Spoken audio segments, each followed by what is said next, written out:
Hi, my name is Amy Peikoff. This is Don't Let It Go, and I am very pleased this morning to welcome Amesh Adalja. Amesh is a senior scholar at the Johns Hopkins Center for Health Security, and I urge you to Google him. He has been on government panels at all levels and is out on the media right now, truly the voice of reason during this global pandemic. So thank you so much for joining me here today and answering some questions. Sure. Thanks for having me. Thank you. So I'm going to throw you a little bit because I'm going to ask you something that's a little different, I think. Mike Rowe has recently talked about sort of the, kind of reaction of everybody during this pandemic. And he's described it as everybody being at different stages of grief, all the various stages of grief that we hear about. And so my question for you is, do you go through any of this kind of stuff that the rest of us are doing in terms of emotional reactions to this? Or is it because you're a pro, you don't? I don't think I went through those stages. I think that in the beginning, you had this curiosity that you want to figure out what's going on. So you started hearing about this in early January, and then you're trying to run down what reports you think are correct, which ones need more information. So I don't think I ever went through a denial stage. I thought as soon as we realized that this was a community spreading respiratory virus, that this was going to be a full-blown problem for most of the world. And I don't think I went through any of that. I mean, obviously I got angry with the way the response was botched in the United States, and eventually in the way that governors had to use very blunt tools like shutdowns because that was all that was left to them. And that definitely made me angry. But I don't think I went through the stages in an exact succession. I definitely felt lots of different emotions as being somebody in the field that's been working on trying to fine tune this response for a while, basically since I was a training infectious disease doctor, to see so many things go wrong and so many conspiracy theories prop up, so many bad things happen that we always warned about and thought about. But when you see it all happen in real time, that definitely puts you through a lot of different emotions as a person in the field. Okay, so you have some of it, but maybe not exactly the same as all of us. And part of us, we think about the risk. And I've heard you before say you just think at some point you're going to get it and you're not so worried about it. Is that right? Right. I know that I'm a healthcare provider. I'm the one that's going to be in the field seeing patients, that I'm exposed to this all the time. And I know it's a virus that's in the community. So it's not something that I think I can completely isolate myself from. And the fact is, I'm an infectious disease doctor. I signed up for this, and this is sort of what the risk of the job entails. So I do think that I'm likely to get this if I haven't already gotten it. Okay. And in terms of lockdowns, do you think we could have avoided them entirely if we had been properly prepared? I think that what we could have done was have a much more refined approach to this. It may mean that certain places like New York City would still get in trouble because they're a place with high population density and very low hospital excess capacity, even on a good day. If you've ever seen an emergency department in a hospital in New York City, they may had to have done some type of social distancing that was enforced by law to keep the hospitals from collapsing. But many of the other states probably would not have had to have done that because they wouldn't have been in the position of not knowing who was infected and who wasn't infected. Remember, that's what that social distancing, what was premises on it was the fact that we didn't have the testing capacity. We weren't testing, so we didn't know who was at risk, who wasn't at risk, where we were in the epidemic curves. So governors were scared. There wasn't much federal leadership at that point, and they basically had the only one tool, and they used it. And they used it in a very blanket fashion, and there were differences across states. In one state, construction was prohibited. One state, construction was okay. And you had all of these kind of governors having to make their own rules up as they went. And I think that wouldn't necessarily have happened if back in January we would have said, let's get diagnostic testing stood up. Let's get hospital capacity addressed. Let's think about our strategic national stockpile so that we wouldn't be left with blunt tools. We would have had precision guided tools. And that's how we envision outbreak response being. And that's how it has been for other types of infectious disease outbreaks. Okay. Yeah. And that sounds about right. But you would think it would be a proper function of government in cases, maybe, places like New York, where it would be required to go ahead and institute those government mandated lockdowns for short periods of time? I do think when you have a contagious infectious disease, when people are at risk from other people because they're getting infected, that there is a role for government there.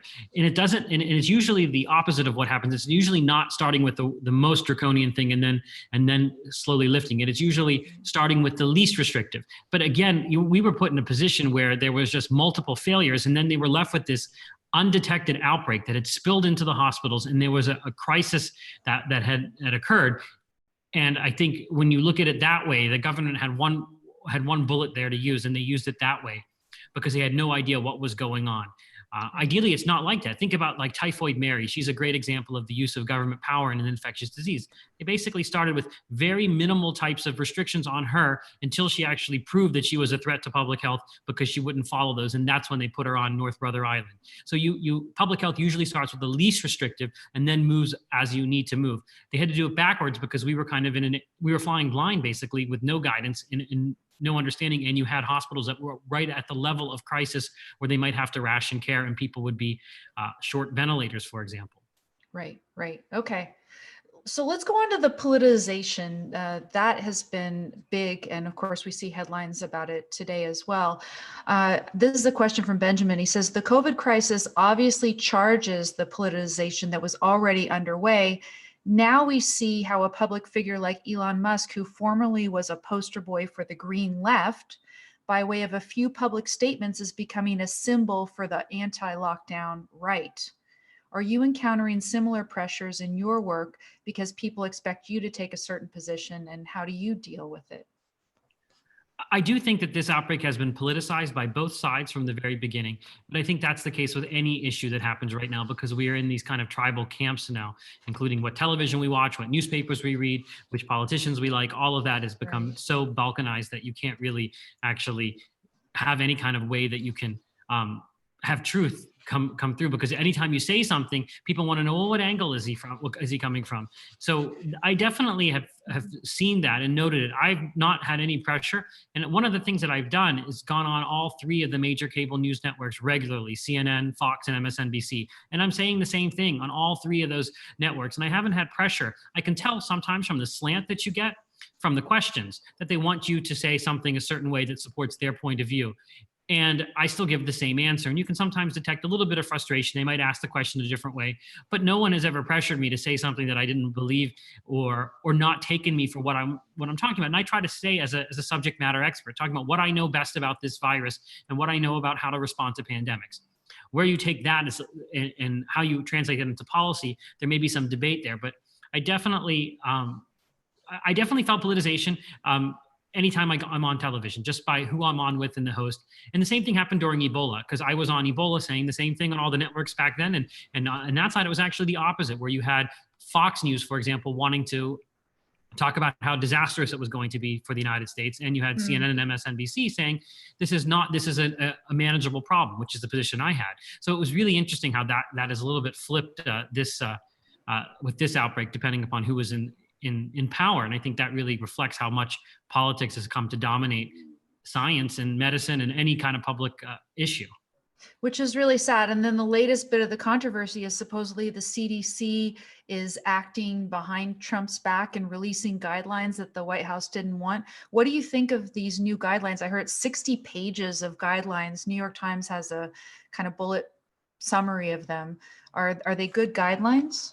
I do think they are good guidelines, because what the CDC does is offer state support, because the CDC does have the best experts in epidemiology and infectious disease outbreak response. There are people there that I really, really respect. I work with them. I've been on CDC panels. I've been in the CDC building. I think that they are really the top-notch people in the world. And if you do infectious diseases and you work in the field that I do, the CDC is your go-to for all of that. And the fact that they've been sidelined in this outbreak has really been part of the reason why we've managed this so badly.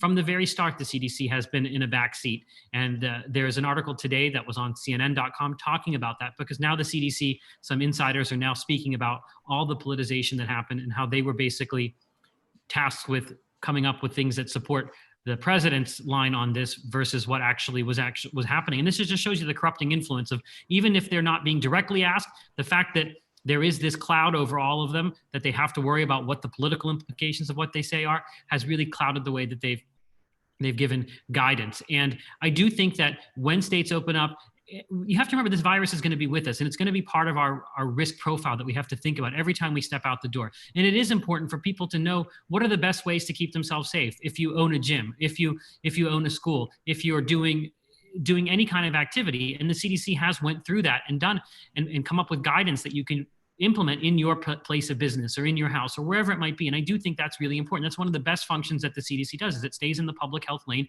and gives people recommendations on how to make things safe. And nothing is going to be with zero risk. now that we have this virus until there is a vaccine. So we have to find a way to live with it. And I do think that the CDC does provide really good data on how to do that, and in a way that allows you to be able to enjoy whatever you're doing with some safeguards in place if you choose to follow them. And do you think it's going to be the case that we're going to have a vaccine before we reach herd immunity that everybody is talking about? What do you think? So I think herd immunity herd immunity is it takes a while to get there with a virus like this. Probably about 60% at minimum need to be infected. I don't know that we want to get 60% of our population infected, because when you see a country that's trying to pursue a herd immunity strategy like Sweden, you can see the high level of deaths that they have to incur. And that's a societal decision you have to make if you want to let this, because this virus is not influenza. This really will ravage nursing home populations, elderly populations, in a way that we don't see with many other viruses. So that will happen if you go for a herd immunity strategy. So I do think that those vulnerable populations are going to continue to social distance even when stay-at-home orders are lifted across the country. And I do think that we're going to need a vaccine to get herd immunity. So I do think that this is going to be something that we're going to be stuck with for a while, and people are going to be having to protect themselves from this virus until there's a vaccine. And that vaccine deadline that you keep hearing about, the end of next year, is very optimistic. It's likely to be maybe 2 years or so in the best case scenarios. It would be great if it could happen. We're doing everything we can to get this done as fast as possible, but there are a lot of question marks, and vaccine development is usually years, not months. And you don't think we're going to be able, through some combination of testing and tracing, basically get rid of the virus within the population? It's just going to be here until we get a vaccine, and that's it. Right. Testing and tracing is going to be crucial to keep the cases down to a level that's manageable by hospitals. And so that's why it's really important that we have that in place. But the virus has established itself in human populations. It's what we call endemic. It's not going to go anywhere. So we do need to think about how we cope with this virus and kind of find a path forward where we try to protect ourselves as best we can, especially if you're in a vulnerable population, and not allow the virus to become disruptive, but at the same time try to go on with our lives in a way that's that allows us to enjoy the things we want to do and keep the economy going. Okay. One question that I had is, what about outdoor activities? So are people supposed to be concerned if they're too close to somebody outdoors, should be wearing masks outdoors? I saw one appearance that you had where they talked about the direction of the wind can affect this. What do you do personally if you're going outdoors and enjoying some time? So outdoors, transmission risks are much lower than indoors. So that's important. So we want people to go outdoors as much as possible and be able to enjoy themselves outside. There are risks of transmission, specifically if you're very close to individuals. This virus spreads approximately about 6 feet in respiratory droplets. You can see papers that come out all the time talking about, well, the wind can carry a droplet this way, or this can happen outside. That's usually, those are biological possibilities, but they don't fit the epidemiology. When we see people getting infected, it's because they're in close contact with each other, not because of some wind gust that's blown someone's sneeze very far. You can think of all these far-fetched types of scenarios, but what happens on a day-to-day basis? Well, how does this virus usually spread is between people that are in close contact. So I think that's fine. The mask wearing has been a bit of a controversy, and it still is a controversy in my field. Remember, the masks, even now with the guidelines, the masks aren't to protect you, they're to protect other people. Because what happened was people started getting concerned about a phenomenon called asymptomatic transmission, people spreading the virus without symptoms. And this is a bit of a controversy because we still don't understand what context that happens in. We know it happens in households, for example, and people that are in close, intimate contact with each other. But we don't know if that happens during everyday life. But because of those asymptomatic cases, there were general recommendations for the public to wear masks, homemade masks, when they're in public. And I worry about, are they effective? Does asymptomatic transmission occur as much as we think? Are those masks, if it does, are those masks effective because they're homemade? And C, does the person paradoxically touch their face more adjusting the mask every 5 seconds because it itches? And there are certain rules, like, for example, in New York State, that a 2-year-old has to wear a mask, but a 2-year-old will likely eat the mask rather than actually wear the mask. So I don't know that that's well thought out. It makes people feel better, but it's something that I think we're going to be, it's going to be almost the price we pay right now for having reopening. But I don't think that there's strong science that supports this, but it's become something of a taboo to even question it now. But I've never been a strong supporter of homemade masks and being effective in transmission prevention. Okay. Back to the comparison with the flu, I've got a question from Michael, and he says, I feel capable of assessing my risk according to the data. He says, however, I find my assessment compromised by the lack of context introduced by generally poor journalism and sensationalism. And I've had this complaint too, Amish, about, Amish. Oh, we had this discussion before, and I'm going to do the same thing Yaron does. I've had this complaint too, because I have felt that a number of the stories that you see in the media are just, sort of designed to get you to click on them and induce fear in you. And so they'll say, oh, there's this new mysterious condition linked to COVID. And, the way that I would articulate it is that a number of the more authoritarian politicians and some of the media would like you to think, but for the grace of the mysterious, unknowable COVID go I, and you're just going to walk around in fear all the time. That's how I feel. So I'm going to continue with Michael's questions. He says, if the same media were to report on the traditional flu, or even the 1957 H2N2, if it happened today, would we see the same extremes? Would we see otherwise healthy people, end up on ventilators or comas or all these different things? Or is the coronavirus really different in kind? So it's a little bit of both. I would tell you one thing: when you're reading newspaper headlines or online articles, don't read the headline, read the actual text of the story, because most of that, the headline is usually written by somebody else, not the journalist that's written it.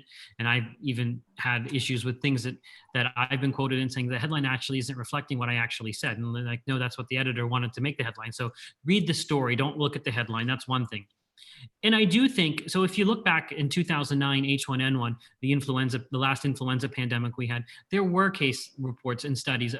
There were cases reported in the newspaper about severe individuals that died. H1N1, it killed more children than any other flu season on record in the modern era. And there were stories like that. There were a lot of that. So I think that's just a function of that's just a function of the era in which we live in, where there is a lot of sensationalism. Think about how many times you see headlines about brain-eating amoebas or flesh-eating bacteria.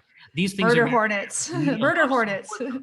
So that happens. I would say that this is different in kind in terms of the virus itself, because remember, this virus is novel, meaning that the human population doesn't have immunity to it. So its attack rate is very high. Everybody is susceptible to it. So even if it kills maybe 0.5% of those that it infects, that's still 0.5% of a very big number. So it is doing things that flu doesn't do, because flu has population immunity to it. We have antivirals that are effective against flu. We have a vaccine against influenza. And we know how to treat influenza very well in a hospital setting. There's not much mystery to all of the different ways flu can present and how you manage a person with flu on a ventilator. There's a lot of unknowns with this virus. And I think that's what's caused a lot of the consternation over it, as well as the fact that it is more deadly on a pound for pound basis than influenza is. Flu doesn't kill this many people this quickly. And remember, our flu death is an estimate death. So we don't even, that they actually may be overstated a little bit, our flu death every year. So I don't think that we can think about this as influenza. There are some similarities in the fact of how it spreads and the symptoms that it causes, but it clearly is more deadly than influenza on a pound for pound basis in a season, and even more so than the 2009 H1N1 pandemic virus, and likely to be more so than the 1968 and 57 pandemic viruses as well. Okay. Are you able to get a sense now of the fatality rate now that a bunch of numbers are coming in? What are you looking at if you're trying to assess that? So all of the numbers still have that skew, what's called a severity bias, because we haven't tested everybody. And now it's almost too late because many of those people already recovered and their test is going to be negative. But we know it's less than 1% on average, and it's likely around 0.5%. We often won't know the actual case fatality ratio until after the first wave of the pandemic, where we can go back and do sero surveys and see how many people were infected. So I do think it's probably less than 1%, but it's probably a multiple maybe of 5 times what we get with seasonal influenza. So seasonal influenza is about a 0.1% on average. This is probably about a 0.5%. And it's important to remember that's an average number. So if you're above age 70, your case fatality ratio may be much, much higher. And if you're below 40, it may be much, much, much lower. Okay, that makes sense. So here's a couple of questions about special populations. Children, how this affects children has been somewhat of a mystery, and data is coming in saying that maybe children aren't even vectors for this. Can you explain that? Are you getting any handle on why that would be? Sure. So we know that children can get infected. We know that they can get high levels of the virus in their nose. We know they have lots of contacts, but there hasn't been much documentation of them feeding an epidemic or spreading the cases themselves, which is very different with influenza, because influenza, they are major virus magnifiers. Mm-hmm. Children tend to have much lower severe disease in this. They're much less represented in hospital numbers or deaths. And this is a little bit of a mystery. It might be, remember, this is the 7th human coronavirus that we've discovered, and 4 of the coronaviruses cause about 25% of our common colds. And we know children always have common colds because they're exposed to viruses. So there may be some cross immunity there. There also may be some questions about the immune system and how mature it is, because a lot of the severe symptoms come from an overreactive immune response. And it might be that children are more likely to have a dampened immune response.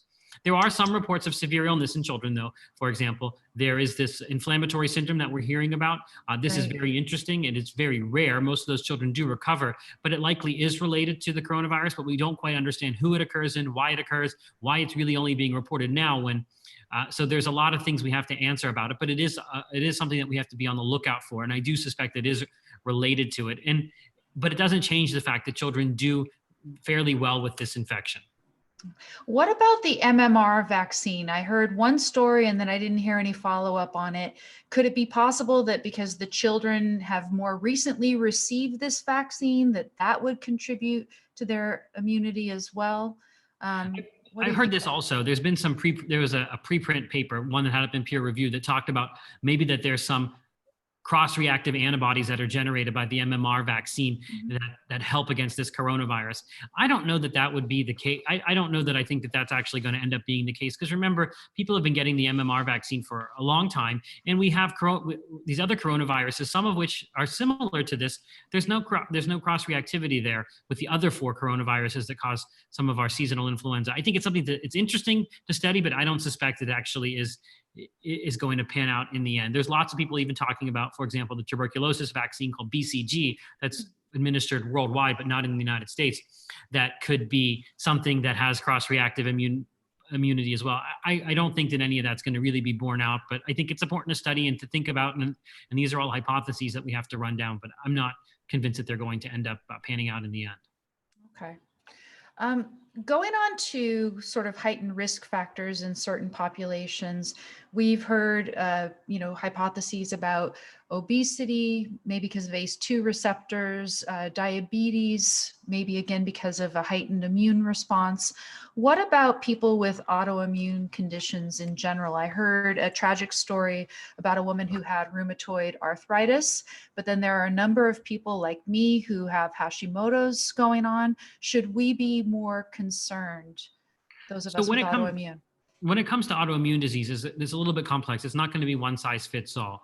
What really drives this is, are you on immunosuppressing medication? So people that have rheumatoid arthritis, for example, are on medications that block their immune response. And then we talked about the immune response being overreactive in some people, but also an underreactive immune response, or being immunocompromised, is also a risk factor for severe disease. And I actually had one of the patients I've taken care of that died had rheumatoid arthritis. So This is something that puts you at higher risk when you're on immune suppressing medication. So you might be on steroids, you might be on injectable drugs, things that decrease your immune response. And that does put people at risk. But not every person with an autoimmune disorder is on an immune suppressing medication. So for Hashimoto's, there is not immune suppression that you're on. So I wouldn't think Hashimoto's puts someone at higher risk. So I think it's important to think about it on a case-by-case basis. If you have an autoimmune disease that affects your lungs as well, so for example, scleroderma can affect your lungs, that can also put you at higher risk if you have pulmonary hypertension because of an autoimmune disease. So it's really on a case-by-case basis. Okay. I have had questions about travel. If you were going to be traveling, would you prefer, say, driving and staying in hotels all the time, or would you prefer to fly? What are your thoughts on travel? So I tend to be pretty risk tolerant, so I'm not the best person to model their behavior on, because I tend to be around these infectious diseases all the time and not necessarily worry so much about them in my everyday life. But obviously, anything that puts you into contact with other people is going to be a transmission risk. Nothing is going to have a zero risk. I think on airplanes, it becomes difficult to social distance, and people have to think about that if they're in high risk populations, whether or not it's worth it to fly, because you're going to not be able to social distance the same way as you would be in a car by yourself, for example. And the same is true of hotels versus staying staying somewhere where there is not a lot of people congregating. But there's not going to be a one size fits all answer, and it's not going to be something I could prescribe for somebody. You're going to have to really look at these types of activities, think about what's essential to you, what's not essential, where does it fit in the values that you want to pursue, and what risk are you able to take, and then kind of have to make these decisions. What do you think about the air ventilation systems in any of these various areas that we're talking about now? We're talking about airplanes, hotels, restaurants, for example. Restaurants, it's kind of even more of an issue, right? So I do think that the CDC recommendations do talk about increasing ventilation, but that doesn't necessarily mean that you have to get some special type of air conditioning unit or something like that. It just means that the more ventilation there is in a place, the less likely you're going to have crowding and people being exposed to each other's secretions. I'm not so much worried about plane recirculation of the air. When plane transmission occurs, it's likely because people are sitting next to you that are coughing or sneezing on you or onto surfaces that you're touching. That it's not an issue of the air being recirculated. I think that's a little bit of a myth about any infectious disease transmission. It's really the people around you in the seats that end up getting infected, not because of the plane's air circulation system. But in the restaurants, it's not necessarily because of the circulation, but because, for instance, you're sitting downwind from the airflow that was coming from the system. Is that really what's going on in the restaurant? So there was one case report from China where there was an outbreak in a restaurant, and they speculate that it could have been because of the jet stream from a very aggressive air conditioner. I think that's something that we're all looking at that case. I don't know how extrapolable it is to everybody else. We haven't seen any other reports like that. And we have to make sure that there wasn't another reason for this, meaning could the server have been sick and spread it from person to the other tables? There's lots of things we have to look at in detail. That's one hypothesis, but I don't think it's not the only hypothesis, and it's only one case report that we're seeing, and we haven't seen any outbreak like this anywhere else. So I don't necessarily think it reflects ordinary life, but obviously if you're at a restaurant, if you can sit outside, if you can social distance, that's all going to make your risk lower. But when the restaurant's open there in Pennsylvania, you're not worrying about it, of course. No, I'm not worrying about it. Excellent. So when we look at the, kind of prospects for the future, the various treatments that are being studied and developed, the vaccines, the tests, are there developments that you're particularly excited and optimistic about on any of these fronts right now? What's the latest on these? There's lots of good things going on. So starting with vaccines, we've gotten some good data from a phase 1 clinical trial on a vaccine by Moderna that looks to be the leading candidate in the United States. Everybody's excited about that, but it is a phase 1 trial and it's going to take some time. So there has been great movement on vaccine technology. We're seeing just how fast some of these new technologies can get you into clinical trials, which is something unheard of even a decade ago. With antivirals, we have one antiviral that got emergency use authorization called remdesivir. It's not really a knockout punch, but it does work. And there are other ones that they're going to make, antibody-based therapies that are likely going to be much more useful as we get further into this outbreak. Diagnostic testing has really gotten good now in this country. We've gotten saliva-based tests, and there's a real encouragement of trying to get at-home testing and at-home specimen collection, which is going to have repercussions not just for the coronavirus, but for other diseases as well, because I think the FDA has seen how beneficial having all that diagnostic testing could be, and they've made it much easier for these companies to develop in a way that they hadn't in the past.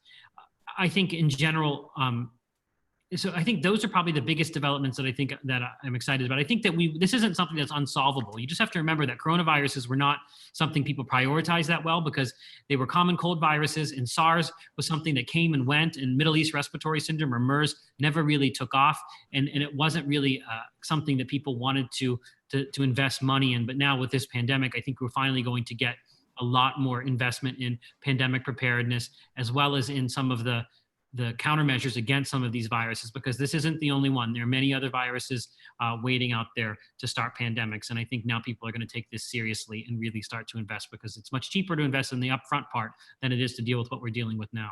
All right. Now, with the testing, is there a particular test, for instance, antibody test, that you think is more accurate than the others? I told you I went to go get the Quest one. I still haven't gotten my results. I expect it to be negative probably, but is there one that's more accurate and worthwhile? So with antibody testing, a whole bunch of them came out because actually with antibody testing, the FDA took an opposite approach than they usually do. They just said it's kind of just put out whatever you want. We're not approving anything or giving anybody a stamp of approval. So there was a whole bunch of kits that went out there, and some of them were not very good. So then some private industry groups started to test them to see which ones were accurate, which ones had high specificity, because a lot of them were cross-reacting with other coronaviruses. And about a half dozen came out that looked to have good specificity. The ones that I recommend are ones that are being used by Quest Laboratories, which is a national chain, LabCorp as well, which is a rival to Quest. It's also a laboratory chain. Mm-hmm. And I think LabCorp is now using the Roche assay, which is the company that has a very highly specific one. I don't remember which one Quest is using, but I tend to tell people to use Quest or LabCorp when they're getting this test done so that they have a reliable result. Okay. And if you took one of these and you were positive, what would your kind of approach be then? It could be a false positive or... Well, first I want to know what brand it is that they took. If I took one of the ones that I thought was a good brand, I'd say, okay, yes, I was exposed. I have an antibody. It likely means that I was infected and I didn't know about it. And I would think that I'm likely protected for a period of months to maybe a year from getting reinfected. And if I get reinfected after that, it's probably going to be very, very mild. So I would have some reassurance if I was positive. It's not that we don't know that this happens. We assume from many infectious diseases, including other coronaviruses, that after you're infected, you can't really be reinfected for a period of time. We need to figure out how long that time is, but we actually need time to do that, because you have to follow these people out in what's called a natural history study, watching them to see when they're exposed, if they get infected. And I do think it would make me a little less worried about becoming infected, but I'm not super worried myself about getting infected. But I think it is something that we're going to have to use to think about this in the future once we figure out how to operationalize this type of testing. And of course, with all of the testing, the other thing that we could use to sort of boost the value of the results that we get is tracing. Have you been following the efforts to institute some sort of tracing app here in the United States? Do you know what's going on with that? Well, so contact tracing is something that's going to be essential as we move forward, because it keeps the number of cases manageable, because you're finding the contacts and isolating them and doing all the testing. Each different municipality, each different county, each different state has a capacity for contact tracing, and all states are now trying to ramp up the amount of people that they can test. And it's going to be different depending upon what their baseline is. And we want to make sure that the technology is actually useful to people, because one of the things is, when you're a contact tracer, you have to make sure that people are trusting of you, that they're telling you who they were in contact with, where they were. And you want to make sure that they feel secure. So you don't want them paradoxically to say, oh, this app is giving all my privacy away, so I'm not going to be very forthcoming. You want them to be forthcoming. So you want to make sure that the app actually helps the contact tracers. I do think that for many people it will help. I have no problem downloading these apps and helping out, but there are going to be people that don't. So you want to make it voluntary, and you want to make sure that it doesn't create more work for the contact tracers, because they really need the most help they can get when they're doing this. And if anything that makes their job, you want everything to make their job easier. And I can see in some situations it could be harder if there was a lot of technology there and people being paranoid about what kind of privacy concerns, over privacy concerns. You know, I heard that several weeks ago, there was already an app that was in use in Australia, for example. Do you know what the holdup is here for doing this? Because it does seem like it could help quite a bit.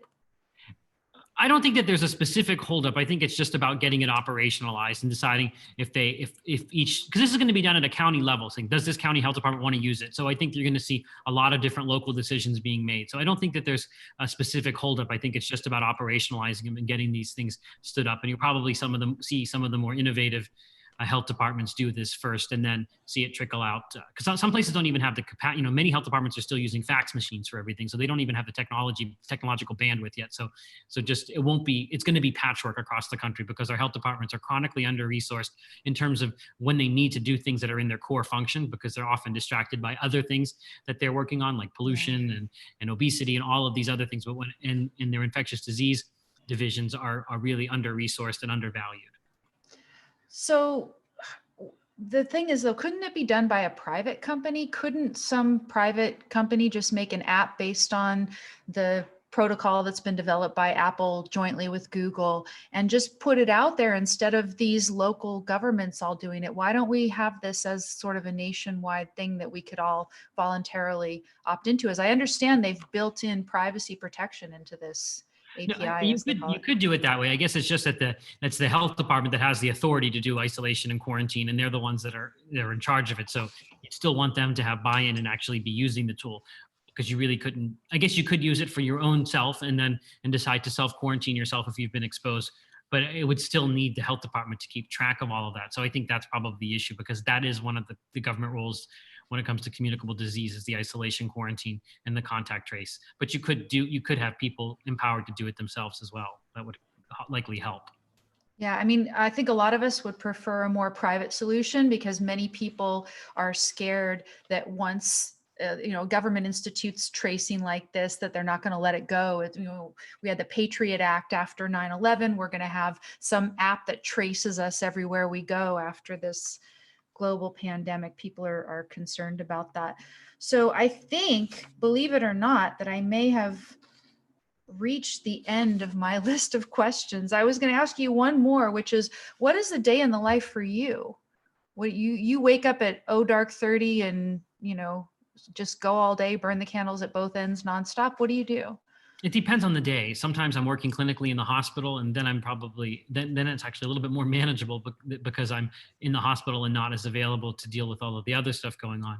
But it's a mix of seeing patients, doing lots of interviews, reading all the stuff that's going on, conference calls with my colleagues that are working on these issues at Hopkins. It's been basically a whirlwind since January. I've been doing this nonstop now, and it's been 5 months of this. This is something that I've always thought about what would happen during a severe pandemic and how it would happen, and it's very surreal to see it all happening kind of in front of me and being in the middle of it a little bit with all the media that I'm doing and all of the projects and efforts that I've been pulled into. But it is why I chose this career, because it is such an important topic, and I think this really to me concretizes how important people that focus on pandemic preparedness can be during these types of events, because of the sheer amount of information that the public needs, and trying to be the best trusted source of information, giving the most objective information that I can, and trying to help people guide them through what's really an uncertain and scary time for many people. Okay, I know your time is limited. I've got two more questions for you. So one of them is, you had talked about the media, whereas sometimes you feel like they're asking you slanted questions, but they don't really try to get you to say anything that you wouldn't want to say.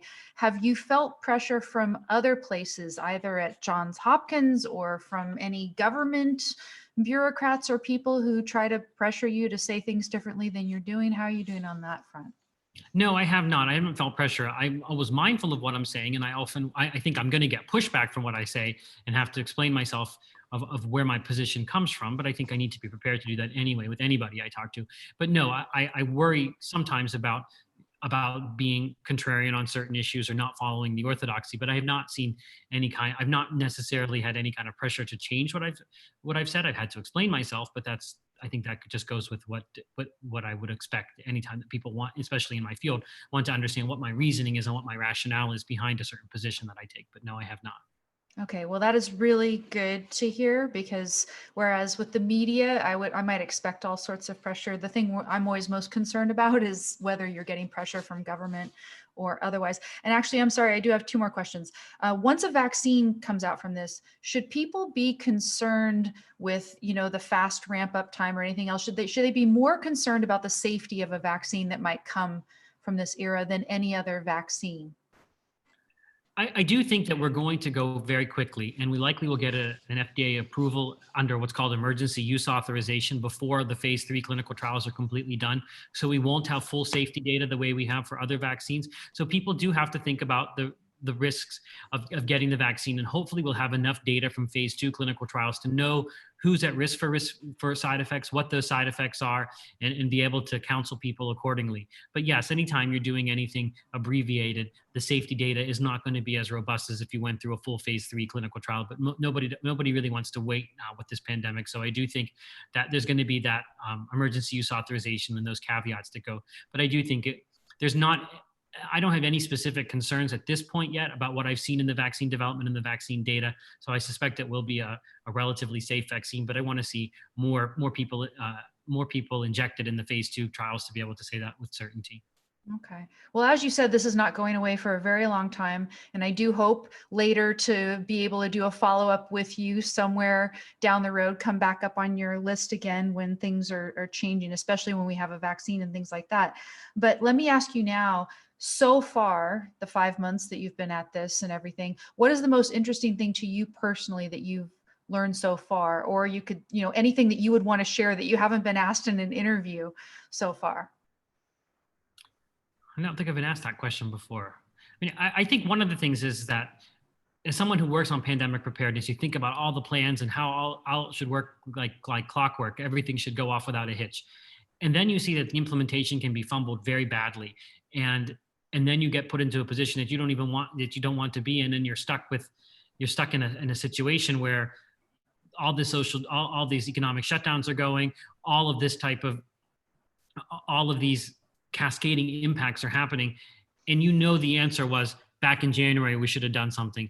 So I think that's important because the United States was ranked as the most prepared country to a pandemic. And I still believe it is the most prepared country, but we really messed it up. And I think that to me has been the most interesting is understanding how these mistakes were made. And we still don't know all of the answers of what happened because a lot of things from a textbook answer, we knew what the answer was, but those textbook answers weren't the ones offered back in January and February. And then we ended up the way we were. And I think that to me is very fascinating to me, trying to untangle how all of that ended up happening. And I think we'll start to hear from that soon when the CDC starts to talk about the early days of this pandemic. And so is the implication that I'm getting is that it's politics that diverted the proper response to this? I think it's almost certain that politics has completely polluted the way that this response was handled. Okay. Well, Amesh, thank you so much. And please take care of yourself and continue to be that wonderful voice of reason out there. I have watched what you do a little bit every day between all the things that I'm trying to do. And I really appreciate what you do and appreciate getting to talk to you. Thank you so much. All right. Take Bye. care.